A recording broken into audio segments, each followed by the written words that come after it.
All right, what's up, guys? Welcome back to the channel, Too Easy Sports Betting. I'm Trice Too Easy, guys. If you're new here, hit the subscribe button. If you've been here, give me a thumbs up, leave a comment. It helps me and my channel a lot. And lastly, if you'd like to join my sports betting community and Discord server, it'll be in the pinned comment and in the description of the video. Okay, quick review of yesterday. Get into the player prop I'm on, and then we'll go over the slate, talk about each game, give you guys my plays. A lot of fades still on this slate, tough slate, and I just don't like a lot of the games, so still fading a lot. Yesterday the reads were on point, had a pretty damn good day. A lot of the slate I was spot on with. So yesterday was pretty good for me personally. I went up 4.2 units. Which is nice, 6.15 ERA. Really hard to complain about that. 43 bets. I had 80% CLV, so if I had 10 bets, 8 of them were the best price out of every book by the time the lines close. So you can't beat it. I will take that any day. And when that's what's happening, you're going to be profitable. So try to get the best price, or be close to my prices. Full disclaimer, I don't have my prices today. I've been very busy this morning and I was locking in a lot of bets on the exchange, and there's a lot of with basketball, some tennis, some fucking baseball. So I didn't have time to price everything yet. And I haven't even really got them all filled, so I don't know what prices I'm going to get, but I'll talk about it throughout the video. Anyways, prop them on, guys. Of course, Aaron Judge, over 1.5 bases. I've bet this every day, 70% hit rate, so he's paid me 70% of the time.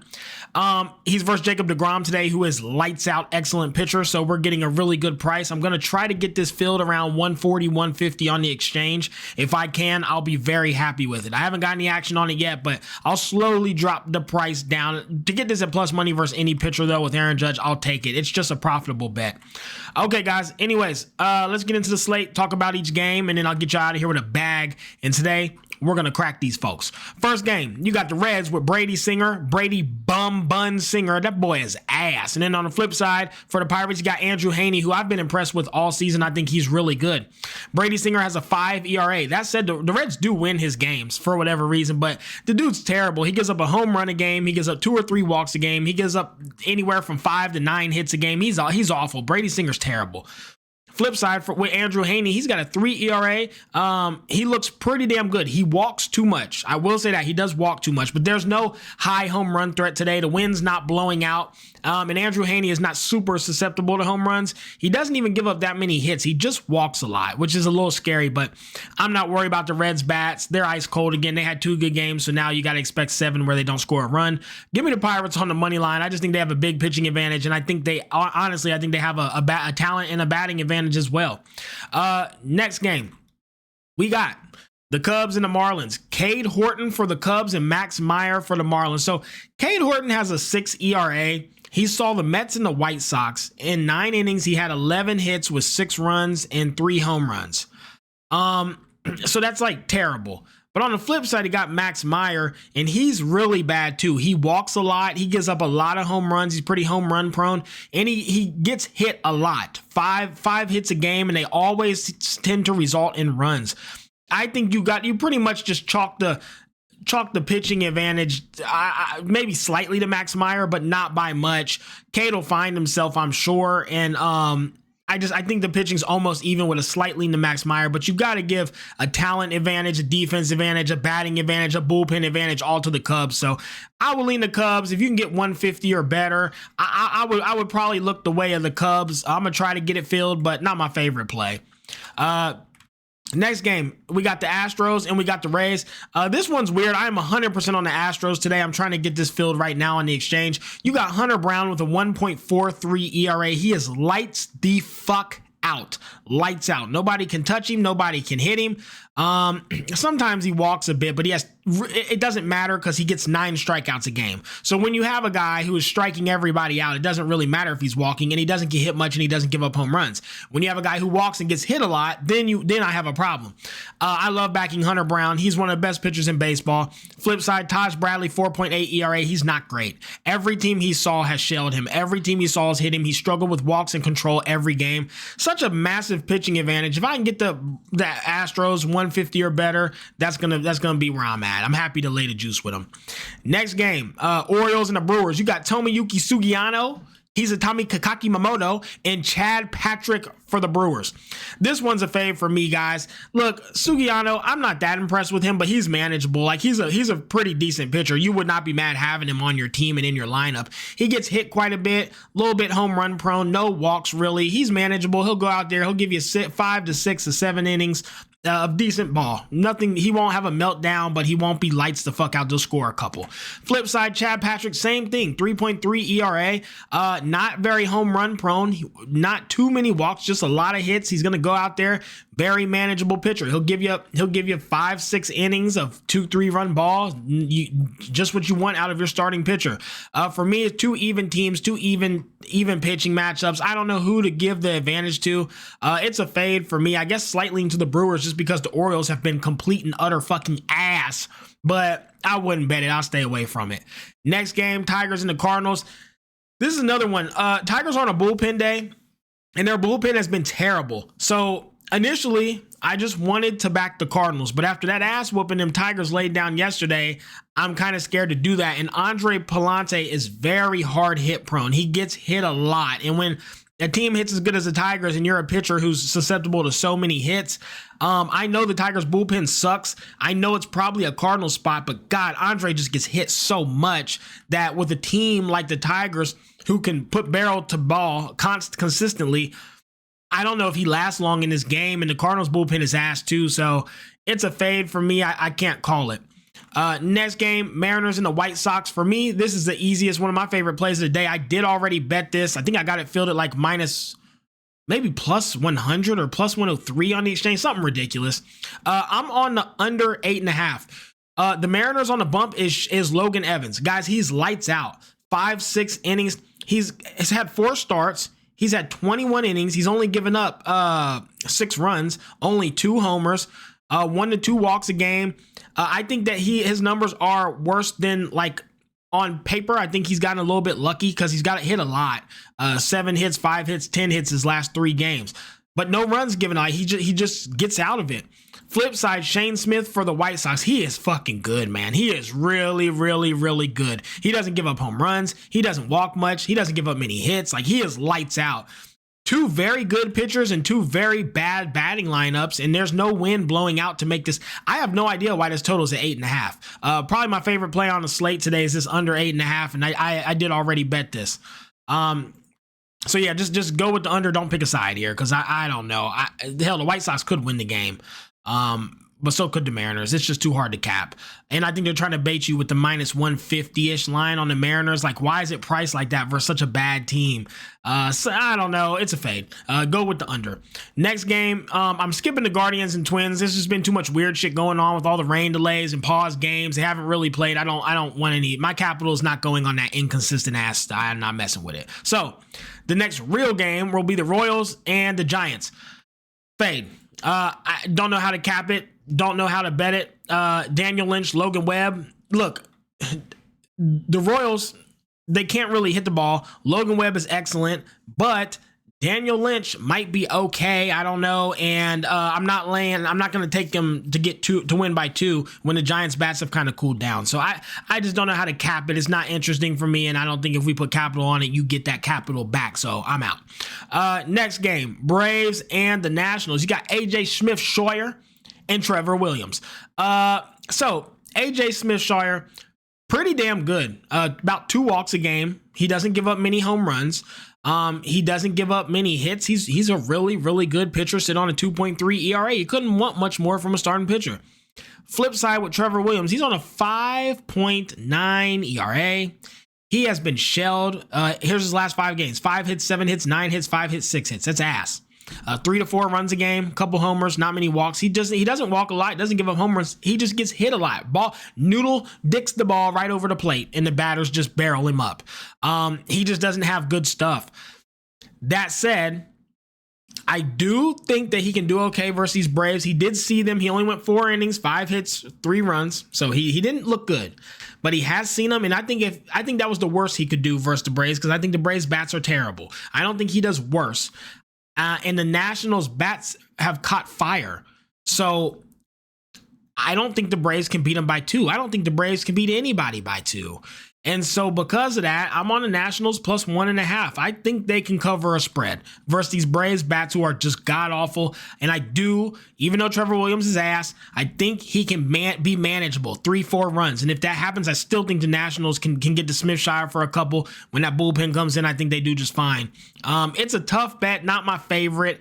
I just think I have a good read here, but this is one where if you want to fade it, I fucking get it. Just don't bet it. Like, I completely understand if you fade this bet, or I understand if you just take the Braves on the money line. If you can get like a minus 140, I would take the Braves on the money line if you try to get that filled on the exchange. Okay, guys.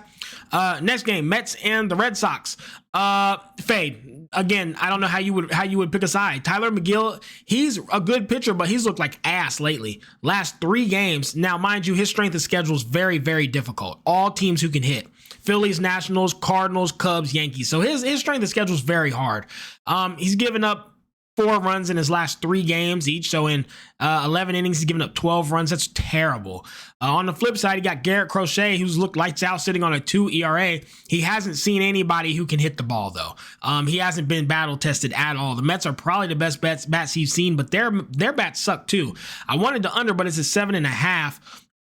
Maybe a Red Sox team total over because Tyler McGill keeps getting hit. But for me, like, I don't know. I just don't think it's a good game to put money on, so I'm staying away from it. It's a fade for me.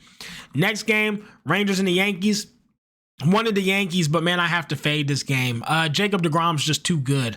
I do think he's due to get yankied. I do think he's due to have a meltdown. But again, like, regression is a thing, I guess, but like, it doesn't have to happen. Sometimes motherfuckers don't regress. It's like saying people get what's coming to them. No, they don't. It's just not the case. Sometimes they do, but had nothing to do with what was coming to them. It's just what happened. I don't believe in things like that. I don't think because a person does a bunch of bad shit, something bad has to happen to them, or because a good person does a bunch of good shit, something good has to happen. I don't believe in that. And I don't believe that because a pitcher's just been so hot that he eventually has to have a bad game. I don't buy into that. When it happens, we'll reassess, but so far he's just lights out. That said, versus them Yankees today, good luck, but he has seen the Athletics twice, top lineup. He's seen the Tigers, a top lineup. And I will say they did hit him. And so versus the Tigers and the Athletics in 3 games, that's 16 innings. He did give up 15 hits. So he did get hit a lot, and he did give up 2 home runs versus them Tigers with 10 strikeouts, though. I think these Yankees, I do think they can get to him. I really do. I think this might be the day where he gets yankied and has his meltdown. But he doesn't have to do that, and he's lights out, and he's been excellent. There's nothing to make you think that does happen. So I won't put money on that. And on the flip side, Ryan Yarbrough, he's been okay. He's been all right. He's a relief pitcher turned kind of semi-starter. He went 5 innings versus the Athletics last game, 6 hits, 2 runs. He's okay. I'm on the under because it had a big ass EV. Winds kind of blowing in to reduce home runs. Should be low scoring, good game, good competitive game. I don't know who wins. Can't bet it. I would love to be on the Yankees, but if the wind was blowing out, I would have been on the Yankees for sure. If weather's nice, wind out, I'm just taking the Yankees and hoping they get a home run or two because I don't trust the Rangers bats. But it's a fave for me with the weather and the pitching matchup. Next game, Padres and the Blue Jays. So this is one of the weirdest bets I've seen. I'm gonna show you guys why right here real quick. So if you look at this, first of all, to be clear, I'm on the Padres. I'm trying to get it filled for like plus 150 on the exchange, something stupid. But if it doesn't get filled, oh well. But here's what I'm confused about with this one. If you look at the line movement and the money, so the Blue Jays only have 7% of money going on them. So if you have 100 people, right? All the broke people are putting money on the Blue Jays because there's half of the bets are going to the Blue Jays, but only 7% of the cash. So no money is going on the Blue Jays. So all the rich people are on the Padres, all the poor people are on the Blue Jays, basically, right? 7% of the money's there. They open at minus 148 and they're now minus 146. The price is not getting much better. In fact, it's basically staying the same. But then the Padres are getting 93% of the money. 93% of the money is on the Padres, but they open around 130 and now they're plus 145. So the price just keeps getting better. It's almost like the books are like, please bet these fucking Padres, please. We will do anything if you guys just bet the Padres. I'm so confused. I'm not sure what's going on with this game. Y'all can't even see the fucking screen. Hold on, man. Here you go. My bad, y'all. This was what I was talking about. Y'all sitting here like, what the fuck is you talking about, bitch? 93% of the money is on the Padres. 7% of the money is on the Blue Jays. Blue Jays start at 148. They're now 146, basically staying the same. Padres getting 93% of the money on them, plus 140, and is now plus 148, 146 on some of the books. It just makes no sense. The books are begging you to bet the Padres. Begging you. And I'm gonna bet them. I can't get away. I cannot get away from it. I just can't. On the bump for the Padres, Randy Vasquez, he's been solid all year. 3.45 ERA. He's looked fine versus pretty much everybody. I mean, Tigers got to him, but they get to everybody. Not too many walks, not too many home runs, not too many hits. He's just mid. He's just an average ass pitcher. Flip side though, Kevin Gausman has a 4.59 ERA. He hasn't seen shit for competition, and everybody shelled him. The Rays are coming off a 10-hit, 6-run game with 3 homers versus him. Mariners, 5 innings, 7 hits, 3 runs. Like, he's ass. He's completely ass. So I think the Padres have a pitching advantage. I think they have a batting advantage. I think they have a talent advantage. I'm so confused by this. Give me the Padres. I have no idea what's going on. I have no idea. I'm sure the Blue Jays win today because the line does it. The line pretty much tells you the Blue Jays are going to win. But and they're so favorited. Like, they're favored at minus 160. I don't understand this. Anyone who wants to leave a comment and explain to me why you think the Blue Jays are minus 160 and only broke people are putting money on the Blue Jays, but the line's staying the same, and there's 97% of money going on the Padres, but the line's getting better. I don't know. Makes no sense. Padres money line. I'm gonna just be a moron. I should probably fade it, but I'm gonna try to get it filled for a ridiculous price, and if it gets filled, I'll take it. If not, I just won't even bother. I won't even try to get it filled. Next game. Phillies and the Rockies, Taijuan Walker and Carson Palmquist. So Carson, his ass, he's like Sensatella, man. These Rockies pitchers are terrible. He only had 1 start. He's supposed to be a call-up who's like supposed to be like a super strikeout throwing pitcher. He saw the D-backs, 4 innings, 6 hits, 5 runs, and a walk with 0 Ks. So there went that. They just are terrible organization. Flip side, Taijuan Walker for the Phillies, he's lights out. If you want to take if you think the Phillies can win by 3 again, take them. I'm not in the laying 3 runs. I did once, we cashed, and I'm not going to do it again. But if obviously it's a Philly spot, if you want to take them by 2.5, do it. You can probably get a minus 1.5 for a decent price. If you can get a 1.5 at like minus 140, I would look that way. Angels and the Athletics. Jack Kanowskis for the Angels and JP Sears for the Athletics. These Angels have been so good to us. They have cashed us and cashed us and cashed us for big plus money every day. And when do I like to back the Angels? Home run prone pitcher, hard contact prone pitcher, wind blowing out of the park. JP Sears, hard contact prone, kind of home run prone, and the wind is whipping out of that goddamn park at like 13 miles per hour. It is a clear and easy Angel spot again. They have one of the most powerful lineups in baseball, and when that wind's blowing out and the home run throws meat and the pitcher throws meatballs, you back the Angels. Jack Kanowskis, so I will say he's not good, but he's had a very tough schedule. He saw the Pirates when they went on a little hot streak back in April. Didn't give up too many runs, but got hit a lot. Mariners hit him not many times, but he gave up 3 runs. He had a bad home run. He left one hanging and got ripped. Tigers killed him, and that's about it, really. I mean, basically the only team that's hit him is the Tigers. He's solid. He walks too much, but he doesn't give up many home runs, doesn't get hit much. Athletics bats have kind of cooled off. It's an Angels spot for me. I got to be on the Angels. And in the last game of the day, Dodgers D-backs, nothing to talk about. These are 2 even teams, 2 great talents. Flip a coin. I'm not laying 150 versus the D-backs, and I'm not going to take plus 125 on the flip side with the D-backs versus the Dodgers with Dustin May. So it's a fade. All right, let's get out of here, guys. Have a good day, and let's crack these folks.